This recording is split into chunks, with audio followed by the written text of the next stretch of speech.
A very good morning to all of you. आज हम लोग अपने लेबर लॉ के एमसीक्यू सॉल्व करेंगे, जो कि आप लोग बहुत दिन से रिक्वेस्ट कर रहे थे और कह रहे थे कि कहीं मिल नहीं रहा है, ये हो रहा है वो हो रहा है, दुनिया भर का तामझाम आप लोग बता रहे थे।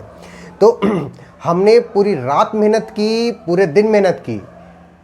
आज बहुत इंपॉर्टेंट दिन है, मेरे पेरेंट्स का आज मैरिज वेडिंग एनिवर्सरी है। उसके बावजूद भी मैं आपकी सेवा में लगा हुआ हूं और आपको ये डिलीवर करने की कोशिश कर रहा हूं। अभी 11:30 बजे हुए हैं और मैं आपके साथ जा रहा हूं, पूरे पूरे क्वेश्चन को सॉल्व करूंगा और देखता हूं कि आप कितना कोऑपरेट करते हो इस चीज़ को सॉल्व करने में। ठीक है, so let's begin.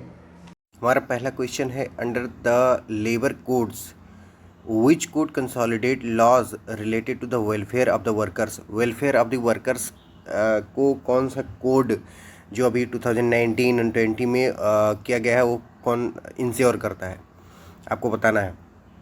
Welfare of the worker को कौन इंश्योर करता है?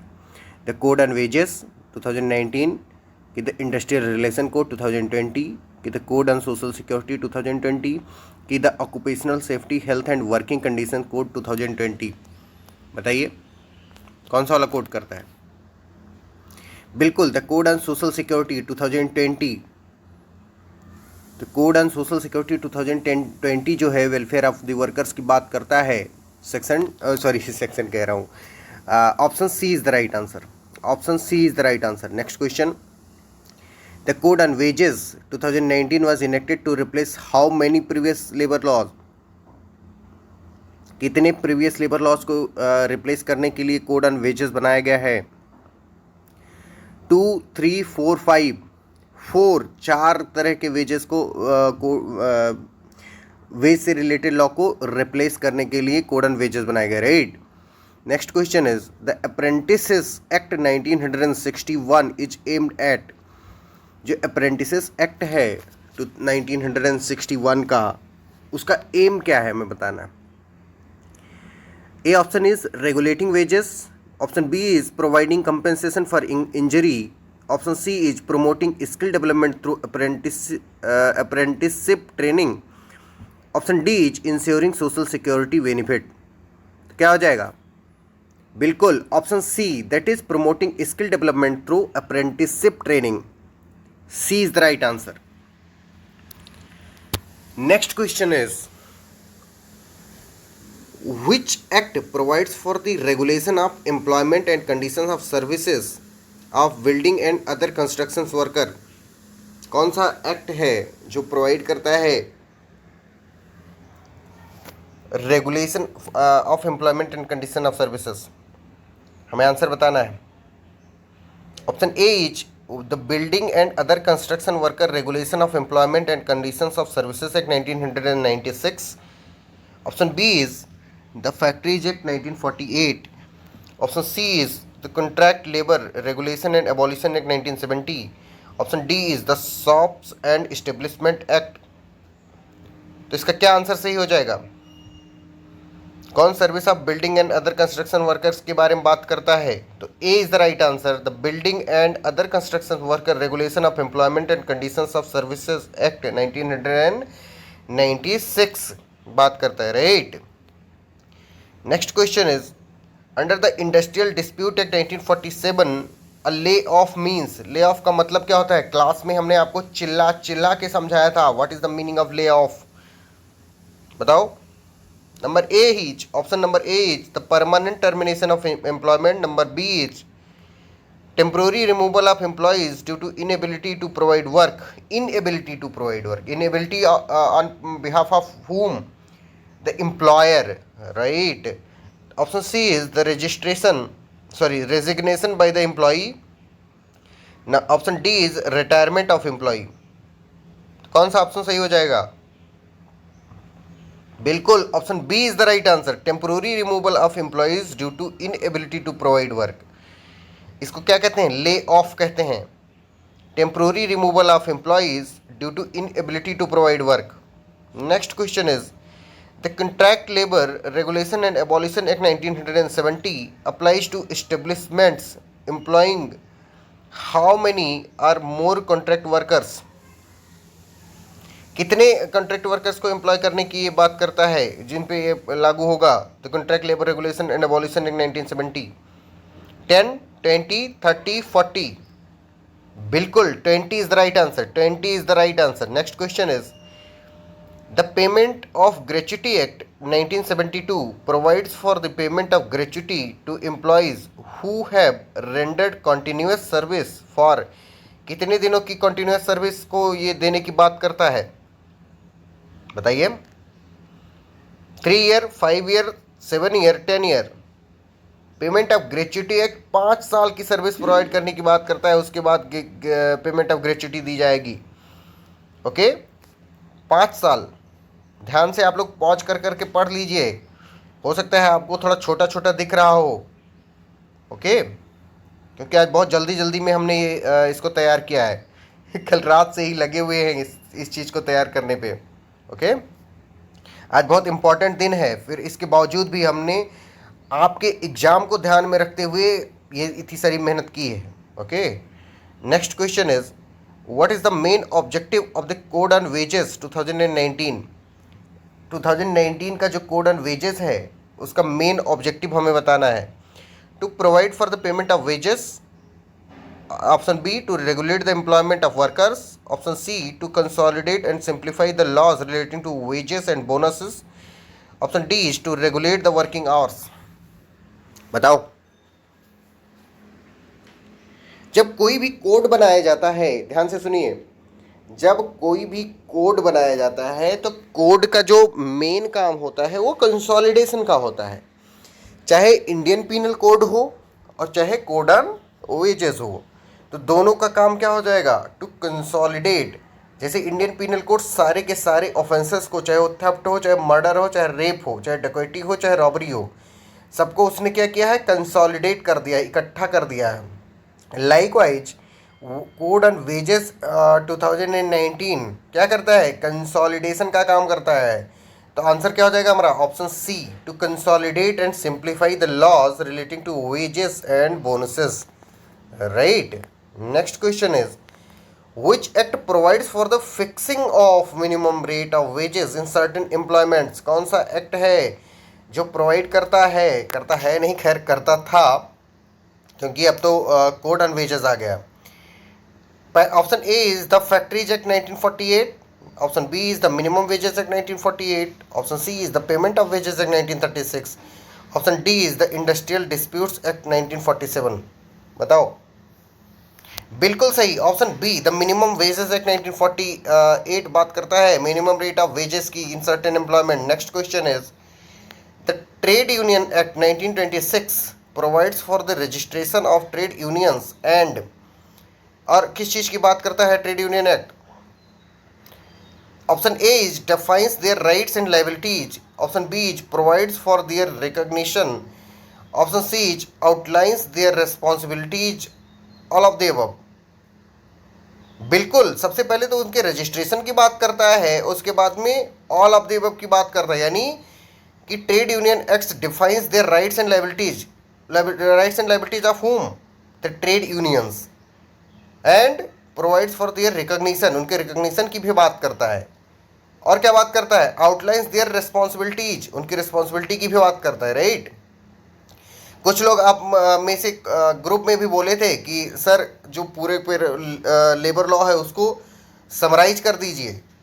तो बाबू ध्यान से अगर देखोगे इस वीडियो को, पूरे टेस्ट को अगर अच्छे से अटेम्प्ट करोगे तो आपको कहीं पर भी किसी समराइजेशन की ज़रूरत नहीं होगी। This is the full length test.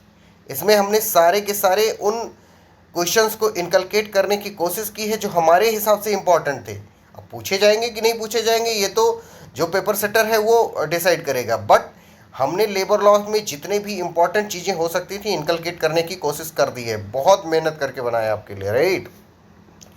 The next question is which act provides for the compensation to workers for injury or accident arising out of and in the course of employment? Option A is the Employees Compensation Act 1923. Now option B is the Employees State Insurance Act 1948. Option C is the Payment of Wages Act 1936. Option D is the Minimum Wages Act 1948. Live class में जब जो चल रही थी अपनी, उसमें हमने आपको ये सब बातें बताई हुई हैं, अगर आपको याद हो तो क्या आंसर हो जाएगा? Option A, the employees compensation act 1923 is the right answer. Next question is, under the payment of Bonus Act 1965, what is the minimum bonus that an employer must pay to eligible employees? कितना उसको bonus देना ही देना पड़ेगा? Option A is 5% of the salary or wages, option B is 8.33% of the salary or wages, option C is 10% of salary or wages, option D is 12% of salary or wages। तो option B is the right answer, 8.33% of the salary or wages, 8.33% of the salary or wages। Next question is, which act regulates the conditions of work for interstate migrant workers in India? कौन सा act है जो regulate करता है conditions of work for inter state migrant workers in India को? Option A is the inter state migrant workman regulation of employment and condition of service act 1979, option B is the contract labour regulation and abolition act 1970, option C is the factories act 1948, option D is the shops and establishment act. तो right answer is A is the right answer, the inter state migrant worker regulation and employment and condition of service act 1979 is the right answer. A is the right answer. Next question is, the Occupational Safety, Health and Working Conditions Code 2020 subsumes मतलब अपने आप में सबको समाहित कर लेता है which of the following acts? Option A is the Factories Act 1948, option B is the Mines Act 1952, option C is the Contract Labor Regulation and Abolition Act 1970, option D is all of the above. तो क्या करता है ये? All of the above, इनमें से सभी को inculcate करता है, all of the above. D is the right answer. Next question, what is the minimum number of employees required in an establishment for the employees provident fund and miscellaneous provisions act 1952 to be applicable? 10 employees, option A 10 employees, option B 15 employees, option C 20 employees, option D 25 employees। तो right answer is option C 20 employees. अगर 20 employees होंगे तो क्या लग जाएगा, कौन सा act लग जाएगा? The employees provident fund and miscellaneous provisions act 1952 applicable हो जाएगा। कितने एम्प्लॉयज़ होंगे तब? 20 एम्प्लॉयज़ होंगे, ठीक है। Next question is, which act provides for the regulation of conditions of work in certain establishments and provides for the welfare of workers employed therein? बताइए। बिल्कुल सही। सॉरी, ऑप्शन में बोल देता हूँ, आप लोगों ने आंसर तो खैर बता दिया है, फिर भी बोल देता हूँ। This factories act 1948, option B the shops and establishment act, option C the mines act 1952, option D the plantation labour act 1951। The right answer is option B the shops and establishment act, the Shops and Establishment Act। Next question is, under the Code on Social Security 2020, which scheme provides financial assistance in case of an employee's illness, maternity or disability? Option A is Provident Fund, option B is gratuity, option C is Employees State Insurance, option D is Maternity Benefit। बिल्कुल सही, option C is the right answer, employees state insurance, employees state insurance ESI। Next question is, the industrial relation code 2020 subsumes which of the following acts? किन किन following acts को वो सबस्यूम्स करता है, मिला अपने आप में समाहित कर लेता है? Option A is the industrial dispute act 1947, option B is the Trade Union Act 1926, option C is the Industrial Employment Standing Order Act 1946, option D is all of the above। बताओ। बिल्कुल सही, ऑल ऑफ द अबव, इनमें से सब सही हैं, सबको सबज्यूम कर लेता है। इसका मतलब हमने अभी 2 क्वेश्चन ऐसे अटेम्प्ट किए जिसमें पूछा है कि ये कोड किस किस चीज़ को सबज्यूम करता है। तो भैया आंख बंद करके ऑल ऑफ द अबव मार देना अगर क्वेश्चन आए तो, ठीक है। क्योंकि कोड का ऑब्जेक्टिव ही होता है कंसोलिडेशन, सब चीज़ को क्या कर लेना, कंसोलिडेट कर लेना, इकट्ठा कर लेना।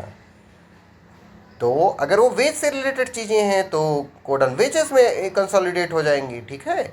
इंडस्ट्रियल रिलेशन से अगर रिलेटेड चीज़ें हैं तो इंडस्ट्रियल रिलेशन कोड में सबस्यूम हो जाएंगी, राइट। आगे बस समझ मेरे प्यारे प्यारे बच्चों। Next question is what is the full form of ESI in the context of Indian labour law. इंडियन लेबर लॉ में ESI का फुल फॉर्म बताओ। Option A is employees social insurance, option B is employees state insurance, option C is employment security insurance, option D is employees salary insurance. बिल्कुल सही, A is the right answer, sorry B is the right answer, employees state insurance. अभी हमने पिछले किसी question में देखा था, उसमें भी हमारा ESI यानी state sorry employees state insurance answer भी था। तो ESI का फुल फॉर्म क्या हो जाएगा, एम्प्लॉयज स्टेट इंश्योरेंस, ठीक है। आ रही बात सबको समझ अच्छे से। Next question is the maternity benefit amendment act 2017 increase the duration of paid maternity leave to how many weeks. कितने वीक्स के लिए इसने इंक्रीज कर दी, 12 वीक्स, 16 वीक्स, 20 वीक्स, 26 वीक्स। बिल्कुल सही, option D is the right answer, 26 weeks, 26 weeks. Next question is which year did the code on wages 2019 came into effect. किस year में code on wages act 2019 effect में आया। Option A is 2018, option B is 2019, C is 20, D is 21। Option right answer is option B, that is 2019। 2019। Next question is which act is aimed at providing social security and welfare to the unorganized workers in India। बताओ which act is aimed at providing social security and welfare to the unorganized workers in India। Option A is the Unorganized Workers Social Security Act 2008, option B is the Employees State Insurance Act 1948, option C is the Industrial Dispute Act 1947, option D is the trade unions act 1926। बिल्कुल सही, the option A is the right answer, the unorganised workers social security act 2008 is the right answer. Next question, the child labour prohibition and regulation act 1986 prohibits, किस चीज़ को prohibit करता है, किस चीज़ को रोकता है, बताओ। बिल्कुल सही, prohibit the employment of children below, कितने साल से छोटे बच्चों को एम्प्लॉयमेंट को प्रोहिबिट करता है, रोकता है, बताओ। बिल्कुल सही, 14 years, B is the right answer, 14 years. 14 years से अगर कोई छोटा बच्चा है तो उसको एम्प्लॉय नहीं किया जा सकता, उसे काम रोजगार नहीं दिया जा सकता हैजार्डस एम्प्लॉयमेंट में, राइट। कौन सा आर्टिकल ऑफ द कॉन्स्टिट्यूशन बात करता है इसकी, लिखो सब लोग, ऐसे नहीं काम चलेगा। कौन सा आर्टिकल कॉन्स्टिट्यूशन में हम लोगों ने बताया भी आपको लाइव क्लासेस में। Next question is under the employees provident fund and miscellaneous provision act 1952 what is the employees contribution percentage to the EPF। EPF में एम्प्लॉयज का कॉन्ट्रीब्यूशन कितना होता है, 10%, 8%, 12%, 15%। बिल्कुल सही, 12% is the right answer, 12% is the right answer. Next question, what is the maximum number of working hours in a week as पर the factories act 1948। Factories act 1948 के according कितने घंटे की मैक्सिमम वर्किंग आवर हो सकती है, 48 hours, 50 hours, 45 hours, 52 hours. बिल्कुल सही, 48 hours, 48 hours is the right answer, A is the right answer, option A is the right answer। next question, which act governs the payment of wages to workers in India। कौन सा act है जो payment of wages को govern करता है। Option A is minimum wages act 1948, option B is the payment of wages act 1936, option C is the factories act 1948, option D is the industrial dispute act 1947। बिल्कुल सही, option B the payment of wages act 1936 deals with payment of wages to the workers in India, Right. Next question is, under the Code on Wages 2019, which of the following factors are considered while fixing minimum wages? कौन से factor को consider किया जाता है जब minimum wage को का determination हो रहा होता है? Skill level of the workers, की difficulty level of the work, की जियोग्राफिकल लोकेशन, की all of the above? All of the above.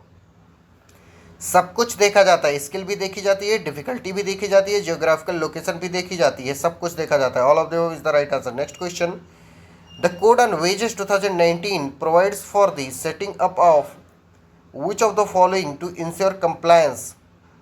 Labour codes, central advisory board, की इंस्पेक्टर कम फैसिलिटेटर, की एम्प्लॉयर्स एसोसिएशंस? बिल्कुल सही, option C is the right answer, inspector cum facilitators.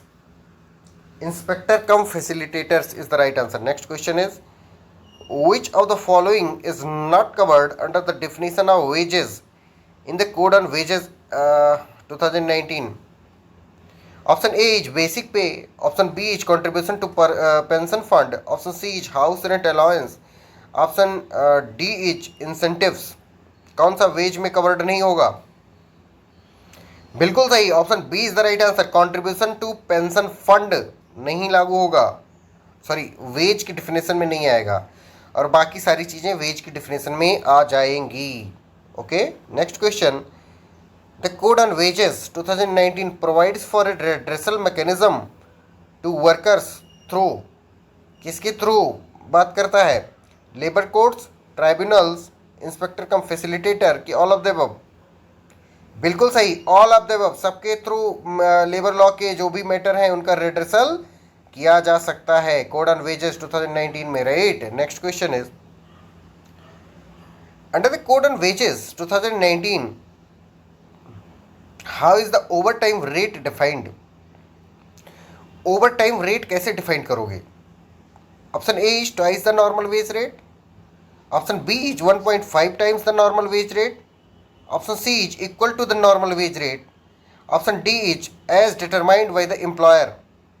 नहीं, option A is the right answer, twice the normal wage rate. Next question is, which section of the code on wages 2019 deals with the penalty for the non-payment of the minimum wages? Option A section 51, option B section 45, option C section 59, option D section 63. The right answer is option C section 59. Section 59 is the right answer. Section 59 of the Code on Wages deals with the penalty for non-payment of minimum wages. Section 59. Next question. The Code on Wages 2019 mandates that wages must be paid in which of the following form? Cash, check, bank transfer, any of the above? बिल्कुल any of the above, किसी में भी payment किया जा सकता है, चाहे cash में कर दो, चाहे चेक दे दो, चाहे किस में कर दो, बैंक ट्रांसफ़र कर दो, जिसे आजकल क्या कहते हैं मोदी गवर्नमेंट करती है ना, अकाउंट में भेज देती है डायरेक्ट। ठीक है। Next question is, who has the authority to appoint inspector cum facilitator under the code on wages 2019? कौन अपॉइंट करता है inspector cum facilitator? Option A is labour unions, option B is employers, option C is central and state governments, option D judiciary. तो option C is the right answer, central and state governments. Next question, according to the code on wages 2019 what is the time limit for claiming any amount due under the code? क्या होगा? What is the time limit? 1 year, 2 year, 3 year, 6 month? तो 3 year is the right answer. 3 year is the right answer. 3 year is the right answer. Next question is, the Code on Wages 2019 provides for the formation of advisory boards at which levels? किस level पर advisory board की बात की गई है code on wages में? National level पर, state level पर, बोथ नेशनल एंड स्टेट, की रीजनल लेवल पर? Both national and state level पर बात की गई है। ओके।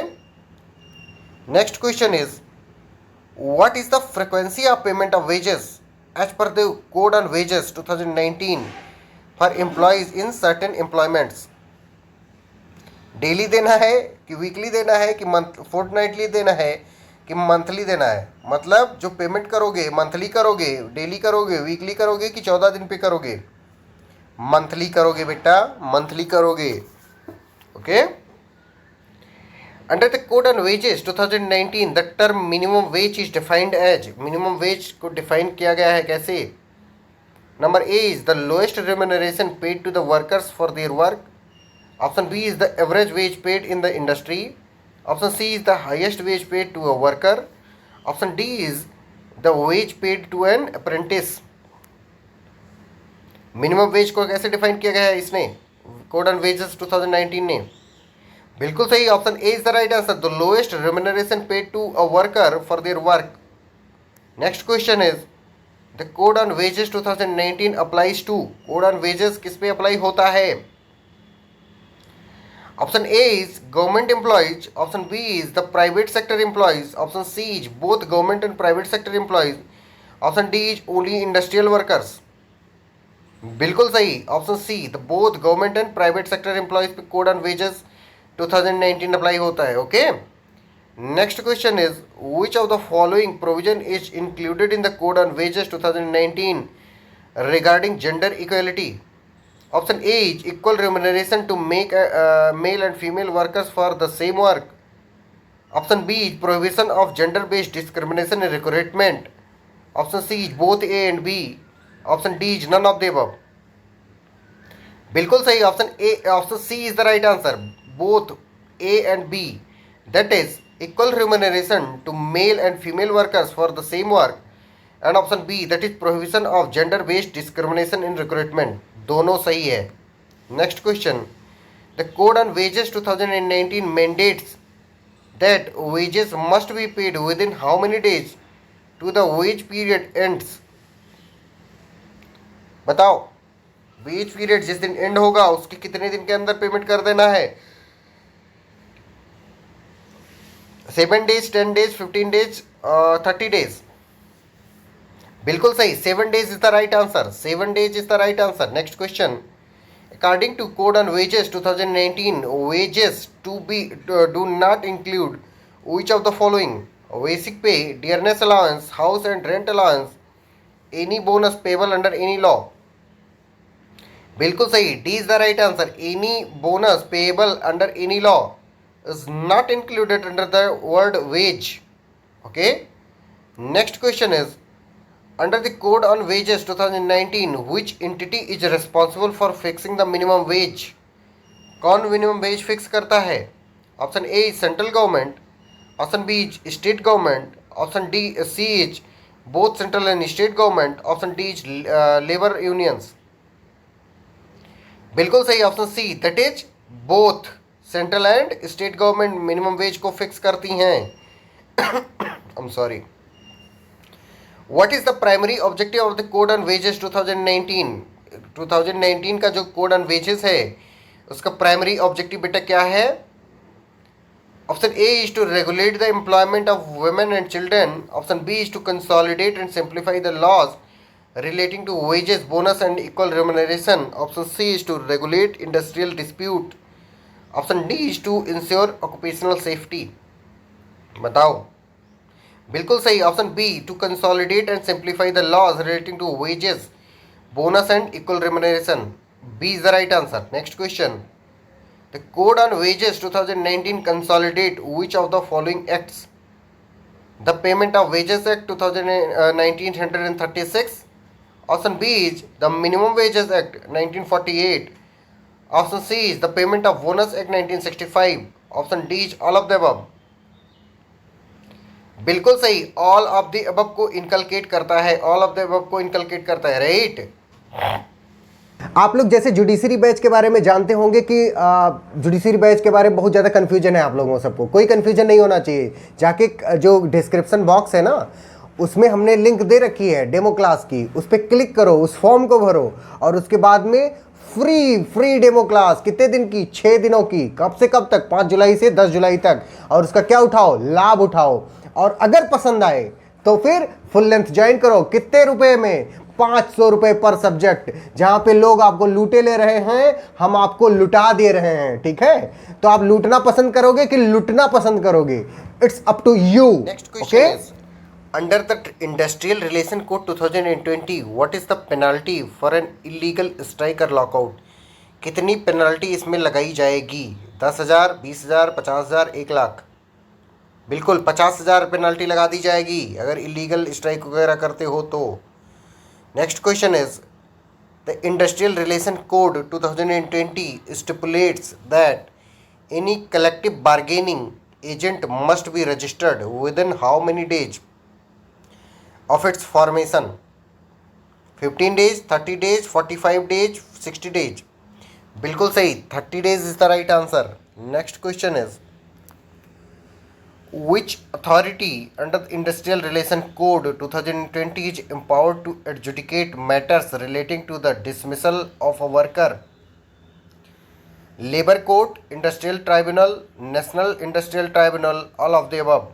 तो A is the right answer, Labor Court. Labour court.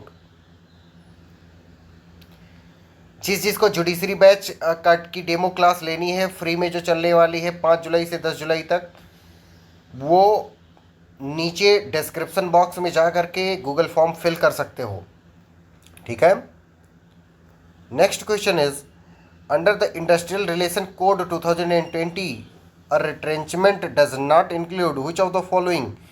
Retrenchment क्या क्या नहीं इंक्लूड करता है? Number A is voluntary retirement, option B is termination for disciplinary reason, option C is termination on grounds of ill health, option D is termination due to redundancy. तो अगर A option में जो लिखा हुआ है यानी कि वॉलंटरी रिटायरमेंट कोई लेता है तो रिट्रेंचमेंट में नहीं आता है। Next question is, the Industrial Relation Code 2020 provides for the constitution of a works committee in establishment employing how many or more workers? कितने वर्कर्स को एम्प्लॉय करने की बात करता है?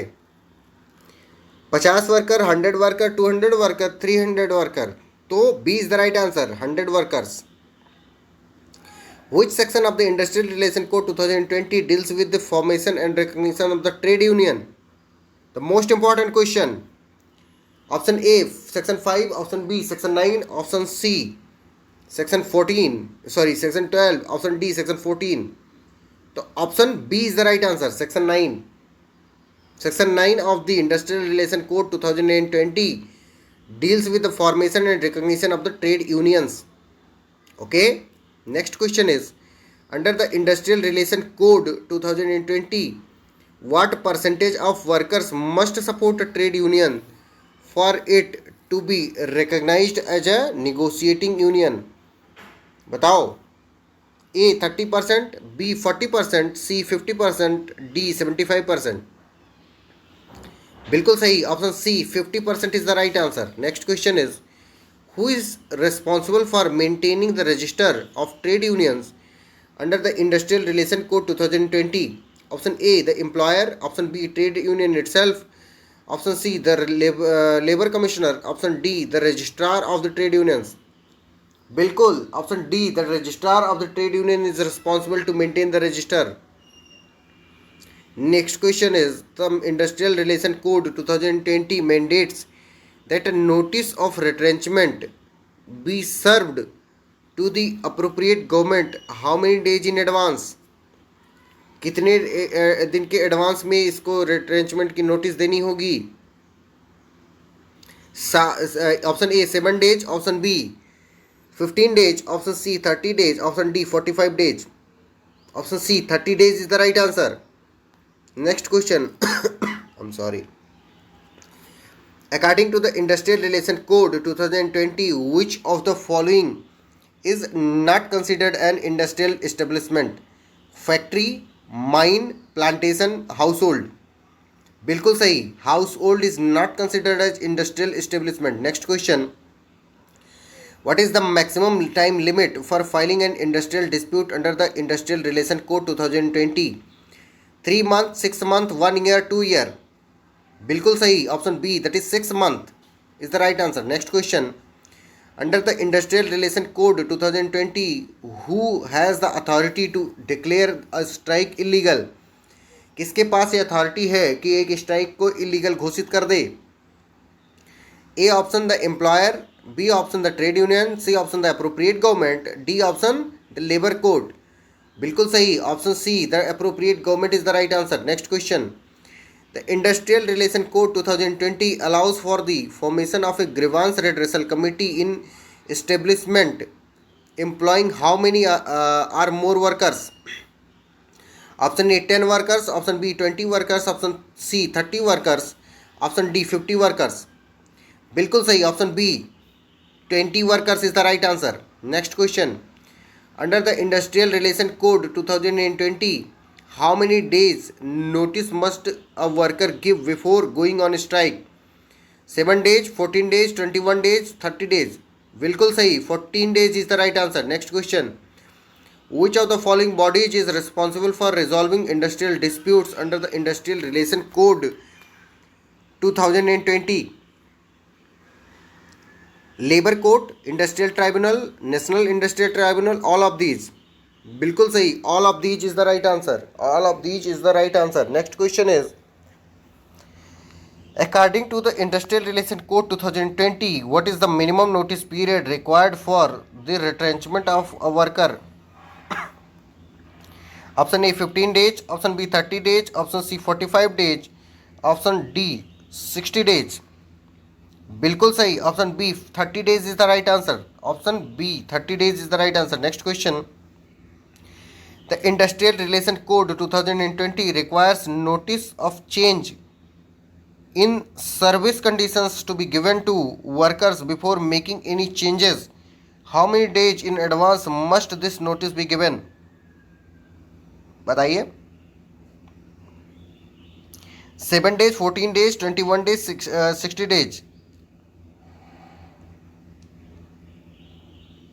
बिल्कुल 21 days is the right answer. The industrial relation code 2020 requires notice of change, और वो नोटिस ऑफ स्ट्राइक था 14 days वाला, ये नोटिस ऑफ चेंज है। तो नोटिस ऑफ चेंज में कितने दिन? 21 दिन, और नोटिस ऑफ स्ट्राइक में कितने दिन? 14 दिन।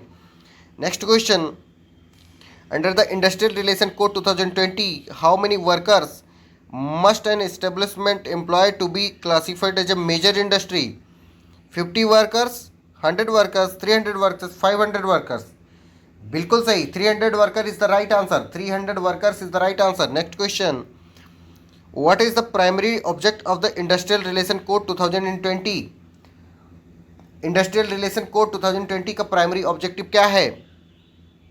To regulate minimum wage, to simplify and consolidate law relating to industrial relation, कि टू रेगुलेट चाइल्ड लेबर, कि टू प्रोवाइड मैटरनिटी बेनिफिट? बिल्कुल सही, B is the right answer, to simplify and consolidate. जहाँ पे भी कोड की बात आएगी वहाँ पे कंसोलिडेशन हो रहा होगा, राइट? ध्यान रखना सब लोग।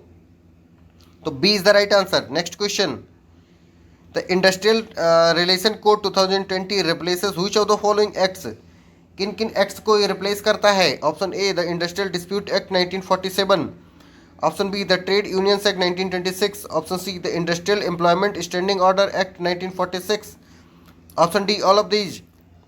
बिल्कुल सही, ऑल ऑफ दीज सबको इनकलकेट कर लेता है, क्योंकि कोड का काम ही होता है कंसोलिडेशन, सबको इकट्ठा कर लेना। तो जो इंडस्ट्रियल रिलेशन कोड है 2020 वो अपने अंदर सब चीज़ों को, सब सारे उन सारे एक्ट्स को समाहित कर लेता है जो कि किसी न किसी तरह से इंडस्ट्रियल रिलेशन से डील करते थे, राइट? नेक्स्ट क्वेश्चन इज, अब हम बढ़ जाएंगे अपने अगले वाले एक्ट के ऊपर, ठीक है? एज पर दी OSH का फुल फॉर्म आप लोग देख लेना कोई बात नहीं, मैं बता दूंगा अभी कुछ देर में। एज पर the OSH code 2020 what is the minimum period of notice required to be given by an employer before making any changes in the condition of service of workers? उसमें जो अभी इंडस्ट्रियल रिलेशन कोड था उसमें भी 21 days की notice चाहिए थी change करने के लिए, और इसमें भी 21 डेज की ही नोटिस चाहिए होगी। क्या करने के लिए? कोई भी चेंज लाने के लिए। किसी को कोई डाउट इस बात में? Next question is, under the OSH Act Code 2020, who is responsible for ensuring compliance with safety norms in mines? कौन responsible है? The mine owner, the safety officer, the chief inspector of mines, the state government? बिल्कुल सही, the chief inspector of the mines is responsible. Okay, occupational safety sorry code है ये. Next question is, which provision of the OSH Code 2020 deals with welfare measures such as canteen and first aid facilities? Chapter 3rd, Chapter 4, Chapter 5, Chapter 6. Chapter 6 deal करता है welfare measures such as canteens and first aid facilities. Next question. Who can inspect an establishment under the OSH Code 2020? कौन inspect कर सकता है?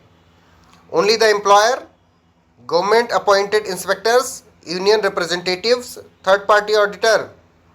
बिल्कुल सही, B is the right answer. Government appointed inspectors inspect कर सकते हैं किसी भी एस्टेब्लिशमेंट को. Next question. The OSH Code 2020 requires that the working hours and other conditions of service of workers should be displayed. कहाँ पे डिस्प्ले करनी चाहिए इनको?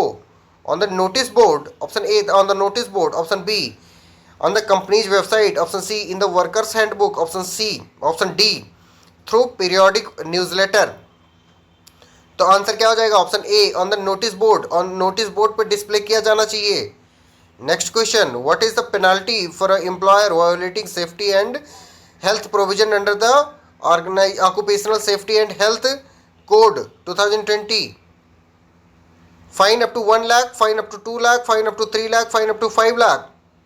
बिल्कुल सही, option D is the right answer. Fine up to 5 lakh. Next question. According to OSH Occupational Safety and Health Code 2020, who is responsible for reporting accidents and dangerous occurrences? कौन responsible है? The workers, the employer, the safety officer, the HR department? बिल्कुल सही, the employer is responsible. B is the right answer. Next question. Which section of OSH Code 2020 deals with duties of employers? Employer की duty से कौन deal करता है?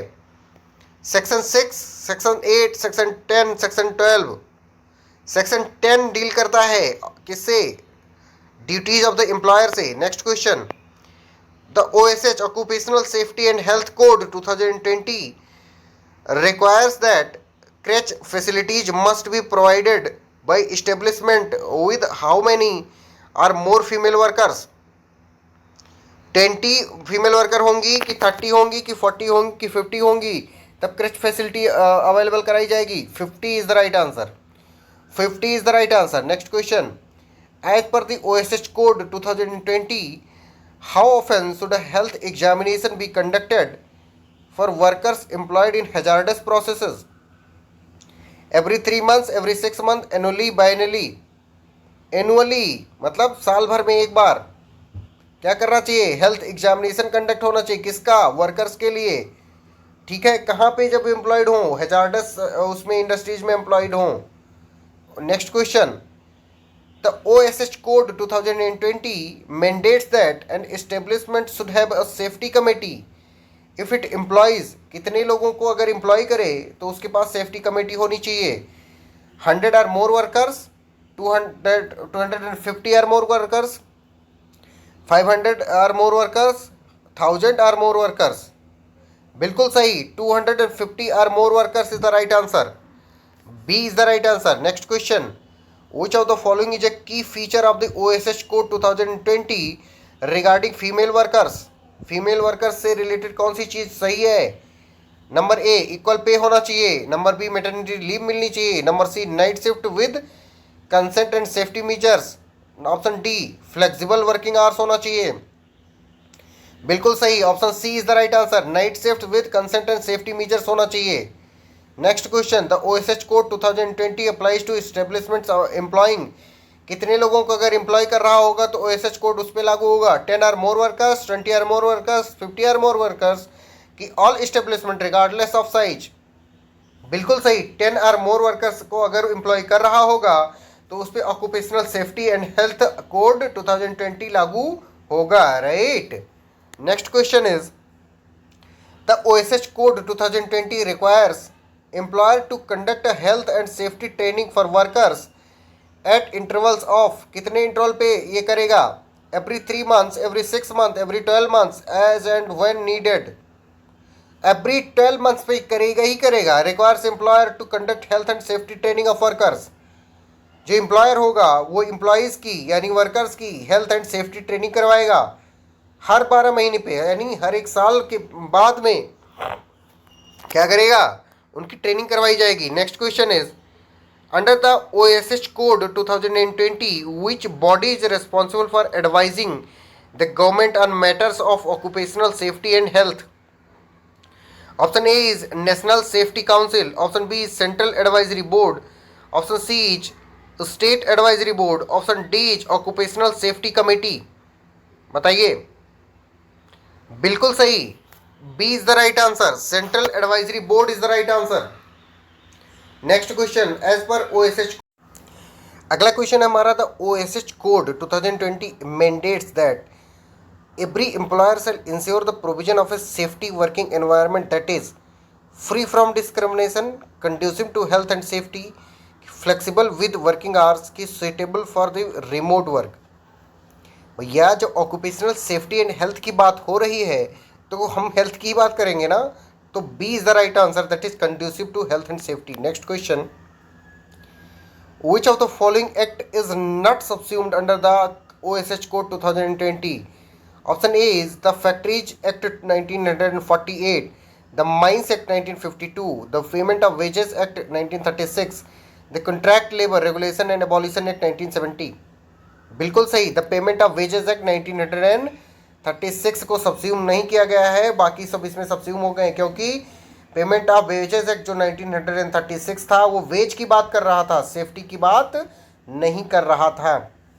जब health and safety की बात करता तो उसको इस वाले कोड में इनकलकेट करते, सब्स्यूम करते, लेकिन उसको किसमें, कोड ऑन वेजेस में सब्स्यूम किया गया 2019 वाले में, ठीक है। Next question is under the OSH code 2020 the term appropriate government refers to, appropriate government का मतलब क्या है? सेंट्रल गवर्नमेंट, स्टेट गवर्नमेंट की, both central and state government depending on the establishment की, local government.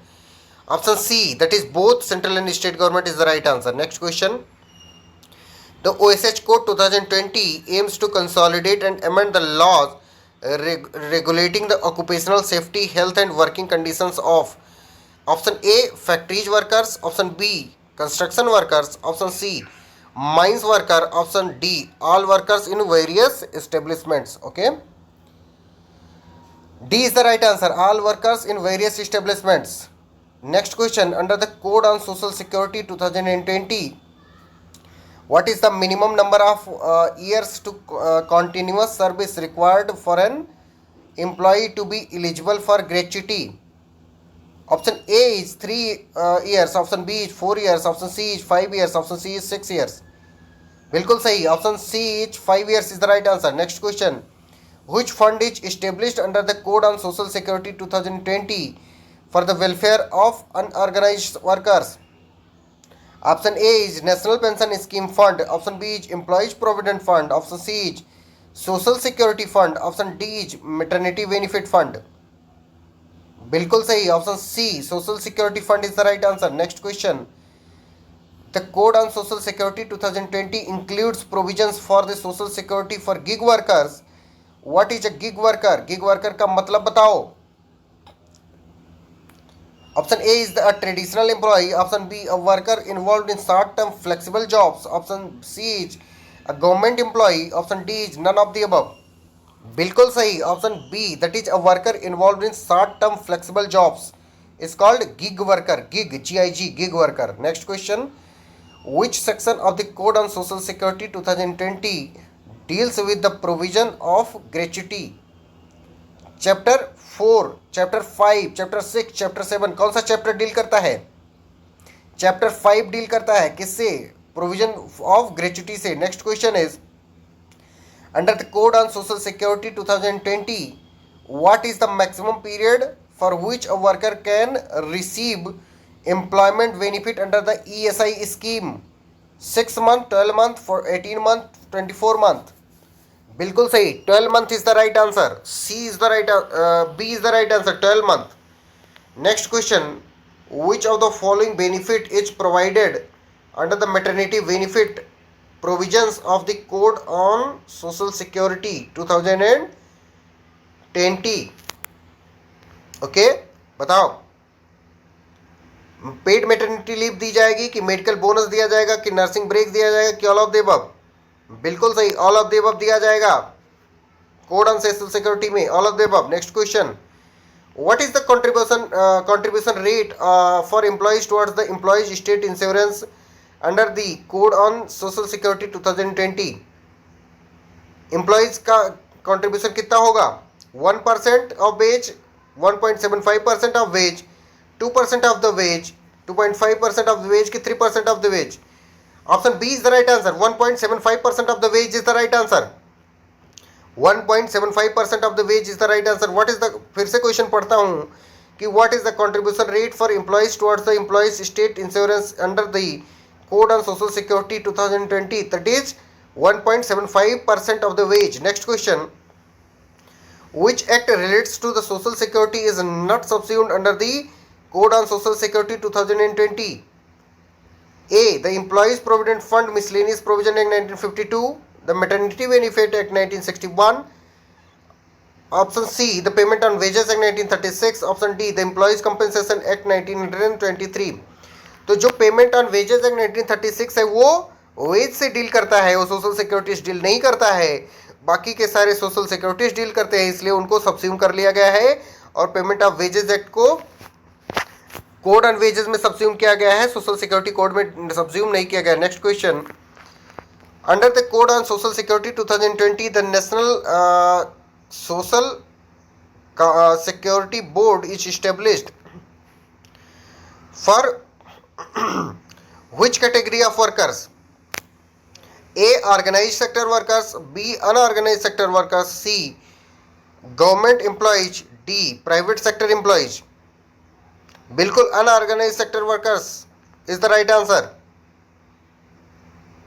Next, national social security board किसके लिए establish किया गया है? तो अनऑर्गेनाइज सेक्टर के वर्कर्स के लिए इस्टेब्लिश किया गया है. याद रखना सब लोग, इंपॉर्टेंट क्वेश्चन है. National social security board, unorganised sector. Next question, which organization is responsible for implementing the employees state insurance scheme under the code on social security 2020? Central government, state government की employees state insurance corporation कि D, social security board? C is the right answer, employees state insurance corporation is the right answer. Next question, the code on social security 2020 defines a wage to include basic pay, dearness allowance, retaining allowance, all of the above. बिल्कुल सही, D is the right answer, all of the above is the right answer. Next question, under the code on social security 2020 what is the eligibility period for claiming gratuity for working journalist? 3 year, 4 year, 5 year, 6 year? बिल्कुल सही, A is the right answer, 3 year is the right answer. Next question, which of the following scheme is provided under the code on social security 2020 for employees families in case of death due to employment injury? pension scheme, employees compensation, gratuity, maternity benefit? बिल्कुल सही, B is the right answer, employees compensation is the right answer. Next question, the code on social security 2020 includes provisions for the social security for which group of workers? A option unorganized workers, B option gig workers, C option platform workers, D option all of the above. बिल्कुल सही, D is the right answer, all of the above is the right answer, all of the above is the right answer. Next question, which of the following benefit is not covered under the code on social security 2020? provident fund, employees employment injury benefit, housing allowance, maternity benefit? Housing allowance is not included in the social security code 2020. Next question is, what is the minimum number of employees required in an establishment for the employees provident fund provisions to be applicable under the Code on Social Security 2020? 10 employees, 15 employees, 20 employees, 25 employees. 20 employees is the right answer. 20 employees is the right answer. C is the right answer. Next question. Under the Code on Social Security 2020, which body is responsible for the administration of social security schemes? A option central government, B option state government, C option social security boards, D option all of the above. बिल्कुल सही, D is the right answer. All of the above is the right answer. Next question. The Code on Social Security 2020 was enacted in which year? 2018, 2019, 2020, 2021. 2020 is the right answer. Next question is, which of the following benefits are covered under the Code on Social Security 2020? Provident fund, gratuity, maternity benefit, all of the above. All of the above is the right answer. Next question. The Code on Social Security 2020 consolidate which of the following acts? The Employees Provident Fund and Miscellaneous Provisions Act 1952. Option B, the Maternity Benefit Act 1961. Option C, the Employees State Insurance Act 1948. Option D, all of the above. बिल्कुल all of the above. इस जो ये video है इसकी अगर PDF आपको चाहिए तो आप टेलीग्राम से जाकर के डाउनलोड कर सकते हो. अपनी टेलीग्राम की लिंक डिस्क्रिप्शन बॉक्स में दी गई है. जुडिशरी बैच ज्वाइन करना चाहते हो तो उसकी भी उसके गूगल फॉर्म की लिंक डिस्क्रिप्शन बॉक्स में है, जाकर के कर सकते हो. ओके, तो ये था हमारा लेबर लॉ जिसमें हमने क्या क्या डील किया. चारों कोड डील किए जो नए वाले हैं और कुछ इंपॉर्टेंट क्वेश्चंस डील किए जो प्रीवियस जो लॉज थे. ओके, तो thank you so much. And सब लोग आज रात में फुल लेंथ टेस्ट के लिए आओगे. टाइमिंग है उसकी 8:30 बजे से लगा करके 10:30 बजे तक. राइट, तब तक के लिए bye bye. God bless you. Bye bye.